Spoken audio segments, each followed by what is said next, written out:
ihdinas siratal mustaqim siratal ladzina an'amta 'alaihim ghairil maghdubi 'alaihim waladdallin. Ihdinas siratal mustaqim, ya Allah, tunjukkan kepada kami jalan yang lurus, jalan yang benar. Apa itu jalan lurus, jalan yang benar? Yakni siratal ladzina an'amta 'alaihim, jalan orang-orang yang telah Engkau beri kenikmatan kepada mereka. Ghairil maghdubi 'alaihim, bukan jalan orang-orang yang Engkau murkai, waladdallin, dan juga bukan jalan orang yang tersesat. Ini yang wajib dalam sholat kita 17 kali kita memohon hidayah kepada Allah. Belum lagi dalam sholat sunnah kita, qabliyah, ba'diyah, duha, tahajud, dan lain sebagainya. Setiap kali kita membaca Fatihah, di situ kita memohon hidayah kepada Allah Subhanahu wa ta'ala. Karena memang tadi saya katakan, hidayah ini hak prerogatif Allah, diberikan kepada siapa saja. Bahkan kepada orang yang mungkin sangat membenci Islam, kalau Allah sudah memberikan hidayah, maka akan 180 derajat berbanding terbalik. Bisa kita ambil contoh Khulafaur Rasyidin, salah satunya yakni Umar ibn Khattab radhiyallahu anhu. Sebelum beliau memperoleh hidayah, beliau adalah salah satu orang yang paling keras memusuhi Islam. Bahkan beliau bertekad ingin membunuh siapa saja yang masuk Islam, termasuk ingin membunuh Rasulullah SAW. Tapi di puncak kebenciannya terhadap Islam itulah turun hidayah kepadanya. Ia memeluk Islam, berbanding terbalik. Yang dulu memusuhi, sekarang membela, mempertaruhkan nyawa. Maka kita doakan saja orang-orang yang saat ini begitu membenci Islam, melecehkan Nabi kita Muhammad SAW, orang-orang yang ingin memecah belah Islam, kita doakan semoga hidayah turun kepada mereka. Yang dulunya memusuhi Islam akan berubah menjadi yang mencintai Islam. Dan kalau Allah menghendaki, keluarga kita sendiri atau bahkan keluarga Nabi, kalau tidak dikehendaki oleh Allah memperoleh hidayah, tidak akan memperoleh hidayah. Kita ambil contoh, ada putra Nabi tidak diberi hidayah oleh Allah sampai meninggal masuk dalam keadaan kafir. Kan'an, putra Nabi Nuh. Ada ayah Nabi, ayah Nabi Allah Ibrahim alaihissalam, Azar. Ada istri Nabi, istri Nabi Lut. Ada ayah angkat Nabi, Fir'aun. Fir'aun ini ayah angkat Nabi Musa alaihissalam. Karena semenjak kecil Nabi Musa diasuh oleh istri Fir'aun, maka secara tidak langsung Fir'aun adalah ayah angkat Nabi Musa. Tapi bagaimana ia memusuhi Islam? Karena memang belum ada hidayah. Atau bahkan dalam riwayat yang masyhur, walaupun masih menjadi perdebatan atau khilafiyah, yakni Abu Thalib, paman Nabi, sekaligus besannya Nabi. Paman Nabi karena Abu Thalib ini saudara kandung dengan ayah Nabi Abdullah. Besan Nabi karena Abu Thalib punya anak laki-laki Ali yang dinikahkan dengan putri Rasulullah SAW. Dalam riwayat salah satunya yang ditulis oleh Al-Imam Ibnu Katsir rahimahullahu ta'ala, sampai meninggal Abu Thalib belum pernah bersyahadat. Maka ketika Abu Thalib ini meninggal, Rasulullah SAW manusiawi sedih luar biasa. Karena Abu Thalib ini salah satu orang yang membantu perjuangan Rasulullah, orang yang membela mati-matian Rasulullah SAW. Jiwa raganya dipertaruhkan untuk membela Rasulullah dan Islam. Tapi kenyataannya sampai akhir hayat belum pernah bersyahadat. Maka ketika Abu Thalib ini meninggal, Rasulullah sedih, turunlah ayat, innaka la tahdi man ahbabta walakinnallaha yahdi man yasha wa huwa a'lamu bil muhtadin. Innaka, sesungguhnya engkau wahai Muhammad, kalau dalam bahasa tafsir Munir, ya asyrafal khalqi, Sesungguhnya engkau wahai semuliamu hanya makhluk Nabi Muhammad sallallahu alaihi wasallam, la tahdi man ahbabta. Tidak bisa memberikan hidayah kepada orang yang engkau cintai. Bagaimana kecintaan Rasulullah kepada Abu Thalib, orang yang mengasuh Rasulullah sejak ditinggal oleh kakeknya Abdul Muttalib. Walakin Allah yahdi man yasha. Akan tetapi hidayah Allah akan turun kepada siapa yang dikehendaki. Wa huwa, dan dialah Allah a'lam, zat yang paling mengetahui bil muhtadin, dengan orang-orang yang memperoleh hidayah. Perbandingannya kita hidup yang jauh dari masa kenabian, tinggal di Indonesia yang puluhan ribu kilometer dari tempat sumber pertama kali datangnya Islam, tapi Allah turunkan hidayah kepada kita. Iman Islam kita ini anugerah yang terbesar yang harus terus kita jaga, dan kita jaga salah satunya dengan terus kita memohon hidayah kepada Allah. Yang pertama, Allahumma inni as'alukal hidayah. Yang kedua, wattuqa. Kita memohon at-tuqa, yakni takwa. Banyak ulama mendefinisikan tentang takwa. Dan di antara sabda Rasulullah yang ini merupakan wasiat atau pesan kepada kita, ittaqillaha haitsuma kunta. Bertakwalah engkau kepada Allah. Sebagian mufassir hadis, takutlah engkau kepada Allah. Merasalah engkau diawasi oleh Allah haitsuma kunta, dimanapun engkau berada.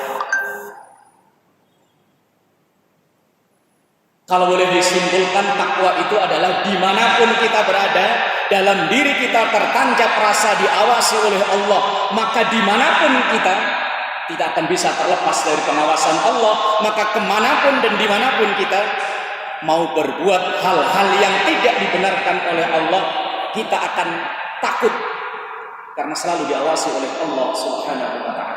Dan ini yang masih berat kita rasakan. Kita ketika berada di dalam masjid seperti ini, kita berada di dalam majelis ilmu, terkadang rasa ketakwaan kita kepada Allah begitu luar biasa. Tapi terkadang begitu kita kembali ke tempat kerja, kita kembali ke tempat dagang, kita kembali ke tempat bisnis, terkadang ketakwaan itu kita tinggalkan di sini, kita tinggalkan di masjid. Maka seringnya kita melakukan kecurangan di tempat kerja kita, karena mungkin lupa kita diawasi oleh Allah.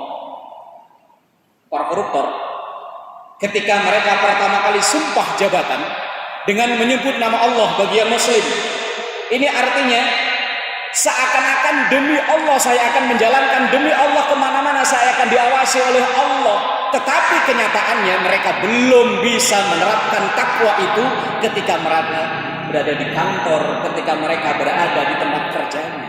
Maka begitu banyak saudara-saudara kita muslim mungkin ibadahnya tekun, tetapi sering melakukan hal-hal yang dilarang oleh Allah, atau bahkan mungkin diri kita sendiri. Kita mungkin orang yang ibadahnya bagus, tetapi terkadang ketika kita berbisnis sering kita melakukan kecurangan, karena mungkin kita lupa diawasi oleh Allah. Maka sabda Rasulullah, ittaqillaha haitsuma kunta. Merasalah selalu diawasi oleh Allah dimanapun kita berada, agar diri ini terselamatkan dari hal-hal yang tidak disukai atau tidak dibenarkan oleh Allah Subhanahu wa ta'ala. Yang kedua. Kemudian yang ketiga, wal afafa. Permohonan kita yakni Allahumma inni as'alukal huda wat tuqa wal afafa. Mufassir hadis mengartikan ay al-kaffu 'anil ma'asi wal qaba'ih, yakni kita memohon kepada Allah agar kita dijauhkan dari ma'asi, berbagai macam kemaksiatan, wal qaba'ih, dan perilaku-perilaku yang tidak pantas. Jamaah yang dimuliakan Allah, di zaman serba canggih seperti saat ini, kita berbuat apapun jauh lebih mudah. kita berbuat ke arah surga mudah. Dulu kalau kita ingin membaca Quran, bagi kita yang tidak hafal Quran, kita kemana-mana harus bawa mushaf. Tapi sekarang enggak. Kita cukup bawa HP kita. Kita pasang aplikasi Quran dengan terjemahan, dengan tafsirannya lengkap. Kita bisa baca Quran di kesempatan mana saja. Begitu mudah. Tapi sebaliknya, untuk berbuat maksiat, untuk mengoleksi dosa jalan ke arah neraka, juga sama, jauh lebih mudah. Kita ambil contoh. Dulu, sebelum teknologi informasi secanggih sekarang, kalau kita ingin membongkar aib seseorang, butuh waktu yang lama. Kita ingin membongkar aib si A, si Fulan misalnya, kita butuh teman untuk membicarakannya. Kemudian butuh teman lagi secara berantai, membutuhkan waktu yang lama. Tapi sekarang, cukup kita mainkan handphone kita. Kita tulis, kita bongkar aib seseorang, kita jelek-jelekkan orang. Bisa dari dalam rumah kita, dari balik meja kerja kita, atau bahkan dari dalam masjid sekalipun, bisa kita bongkar aib seseorang. Bisa kita sebarkan aib seseorang. Betapa mudahnya untuk kita melakukan dosa saat ini. Dan apalagi kita yang tinggal di kota besar, dibandingkan dengan saudara-saudara kita yang tinggal di pelosok, untuk menjangkau tempat maksiat jauh, butuh waktu, butuh tenaga, butuh biaya besar. Tapi kita yang tinggal di Tanjung Priok ini, betapa mudahnya, betapa gampangnya kita berjalan, melangkahkan kaki kita menuju tempat maksiat. Apalagi dulu Tanjung Priok, Jakarta Utara dikenal dalam tanda kutip sarangnya maksiat. Maka jemaah yang dimuliakan Allah, kita selalu memohon kepada Allah al-afaf, agar selalu dihindarkan kita ini untuk melakukan hal-hal yang membawa dosa. Karena betapa mudahnya, apalagi kita yang aktif di media sosial, betapa mudahnya kita untuk berbuat dosa. Dan kejelekan kita rata-rata orang Indonesia itu malas membaca. Ketika kita entah di Facebook atau di apa saja, kita terima berita yang di situ isinya menjelekkan orang yang memang kita tidak sependapat, tanpa kita baca dulu isinya, tanpa kita telaah dulu, langsung kita sebar. Apakah itu juga tidak mendatangkan dosa? Maka jamaah yang dimuliakan Allah, doa yang diajarkan oleh Rasulullah, al-afaf, mohon diri ini dijaga, diselamatkan, agar timbul rasa hati-hati kita ketika akan melakukan hal-hal yang mendatangkan dosa. Yang keempat, Allahumma inni as'alukal huda wat tuqa wal afafa wal ghina, ay istighna'u 'anil nas, yakni kita memohon kepada Allah agar kita dijadikan pribadi yang mandiri, yang tidak selalu bergantung kepada orang lain. Karena kemuliaan kita di hadapan sesama kita umat manusia adalah kemandirian kita. Semakin mandiri, semakin mulia kita. Semakin bergantung, semakin hina kita. Syekh Ahmad Al-Hashimi dalam tulisannya Mukhtarul Hadis, beliau mengutip satu hadis Rasulullah sallallahu alaihi wasallam, wa'lam anna syarafal mu'min qiyamuhu bil lail wa izzahu istighna'uhu 'anil nas. Ketahuilah bahwa sesungguhnya kemuliaan seorang yang beriman di hadapan Allah, salah satu faktornya adalah bangunnya di waktu malam. Wa minal laili fatahajjat bihi nafilatan lak asa ay yab'atsaka rabbuka maqaman mahmuda. Di hadapan Allah pengen mulia, salah satunya yaitu dengan kita qiyamul lail, bertahajud. Tetapi dengan sesama manusia, wa izzahu istighna'uhu 'anil nas, kita ingin terhormat di hadapan sesama kita, maka jadilah pribadi yang mandiri. Contoh, kita apabila dalam keseharian selalu atau sering meminta kepada orang lain sampai hal-hal yang terkecil. Mohon maaf, mungkin di antara bapak-bapak masih ada yang merokok. Setiap ngumpul rokok selalu minta. Begitu kita datang akan diremehkan kita, walaupun dalam hal yang remeh misalnya. Apalagi dalam hal-hal yang besar. Dalam setiap apapun kita selalu minta, maka kehormatan kita akan terbeli dengan permintaan-permintaan kita itu. Suatu saat, orang yang sering memberi bantuan kepada kita, atau orang yang sering kita mintai itu melakukan satu penyelewengan, tidak ada keberanian bagi kita untuk menegurnya. Karena keberanian kita sudah tergadai dengan permintaan-permintaan kita. Maka Islam mengajarkan kita ini menjadi pribadi muslim yang mandiri. Memang kita makhluk sosial, tidak mungkin 100% mandiri. Ada saling ketergantungan. Tetapi sampai hal-hal yang terkecil, kalau kita selalu meminta bantuan, ini yang menurunkan harga diri kita. Maka jamaah yang dimuliakan Allah, dalam doa ini 4 permohonan yang kita mohon pada Allah. Yang pertama, agar kita selalu dibimbing atau dikaruniai hidayah.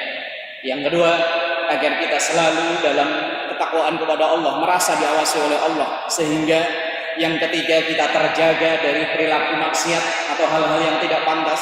Dan yang keempat, kita mohon pada Allah agar kita dijadikan pribadi yang mandiri, sehingga kehormatan kita, kemuliaan kita akan terus terjaga. Semoga kedepannya kita menjadi hamba-hamba Allah yang lebih baik. Amin ya rabbal alamin. Terima kasih dan mohon maaf. Assalamualaikum warahmatullahi wabarakatuh.